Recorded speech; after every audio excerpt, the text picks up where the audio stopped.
Hello everyone, हमने one of the clients previous video में ESIC ये समझ लिया है। वहां पर एम्प्लॉय को किस तरह से ईएसआईसी पोर्टल पर रजिस्टर करते हैं ये भी समझ लिया है। In the same way another compliance है पीएफ का, जहां पर एम्प्लॉय का यूएएन नंबर हमें निकालना पड़ता है उसे रजिस्टर करके। जिस तरह से आईपी नंबर ईएसआईसी में था उसी तरह से UAN number, universal account number, ये पीएफ में है। तो आइए दोस्तों हम देखते हैं कि यूएएन नंबर कैसे निकलता है। तो उस यूएन नंबर का बेनिफिट ही हम सबसे पहले समझ लेते हैं। तो benefits of employ provident fund, UAN number निकलेगा, कंट्रीब्यूशन जो हमने काटा है सैलरी में से उस यूएन नंबर पे डिपॉजिट होगा।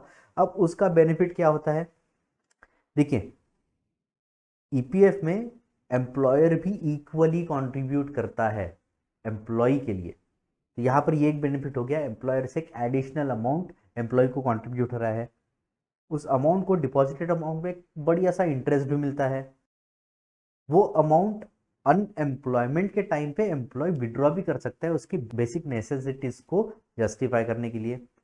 ये बहुत ही आइडियल रिटायरमेंट फंड है। ये रिक्वायरमेंट हमारी रिटायरमेंट के वक्त जरूर फुलफिल करता है, क्योंकि इतना इक्विवेलेंट अमाउंट हमको ये दे देता है at the time of retirement.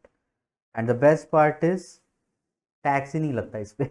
तो इनकम जो भी हमारी इस पे इंटरेस्ट की इनकम वगैरह होती है उस पर टैक्स नहीं लगता।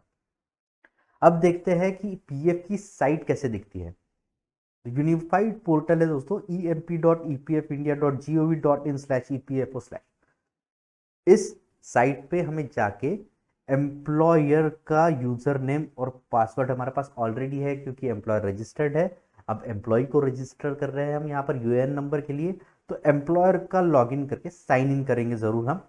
साइन इन करने के बाद कुछ इस तरह का होम पेज दिखता है पीएफ का। होम पेज में हम यहाँ पर देख रहे हैं मेंबर का टैब। मेंबर के टैब में रजिस्टर इंडिविजुअल का टैब है। रजिस्टर इंडिविजुअल के टैब में क्लिक करेंगे तो इस तरह की हमें एक पेज दिखेगी।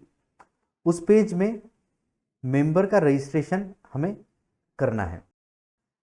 तो प्रीवियस एम्प्लॉयमेंट पे था क्या मेंबर, अगर वो बंदा प्रीवियस एम्प्लॉयमेंट में है तो उसका नंबर पहले भी हो सकता है। क्या सिलेक्ट हमने किया है कि ये बंदा नहीं है। तो अगर नहीं है तो इसका फ्रेश डिटेल इस साइट को हमें बताना पड़ेगा। अगर प्रीवियसली बंदा रजिस्टर्ड है तो उसका नंबर हमें बताना है। तो यहाँ पर हम नया रजिस्ट्रेशन कर रहे हैं उस बंदे का।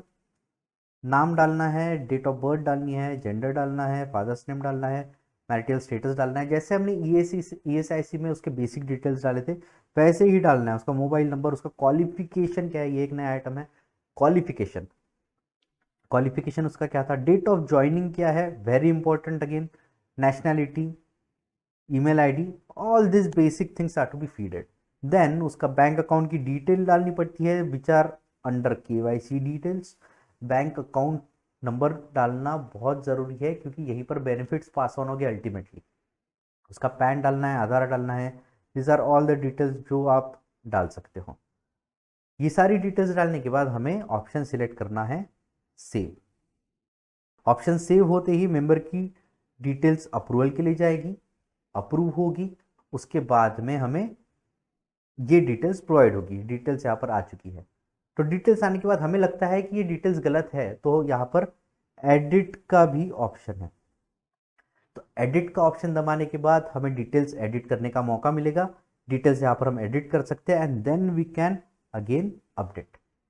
एक बार ये अपडेट हो गया, यूएएन नंबर अप्रूव होने के बाद जनरेट हो जाएगा। उस एम्प्लॉय को यूएएन नंबर, एक आइडेंटिफिकेशन नंबर मिल जाएगा जिसके ऊपर हम ईपीएफ के चालान जब पे करेंगे तो उसका कंट्रीब्यूशन उस नंबर के ऊपर डिपॉजिट हो जाएगा। तो इस तरह से हमने ईपीएफ में एम्प्लॉय का यूएएन कैसे उसे अलॉट होता है ये समझ लिया है। आगे की स्लाइड में हम देखेंगे कि हम ईसीआर जो चालान है, इलेक्ट्रॉनिक चालान है, वो कैसे पे करते हैं और एम्प्लॉय को इसका बेनिफिट कैसे पास करते हैं। Thank you so much.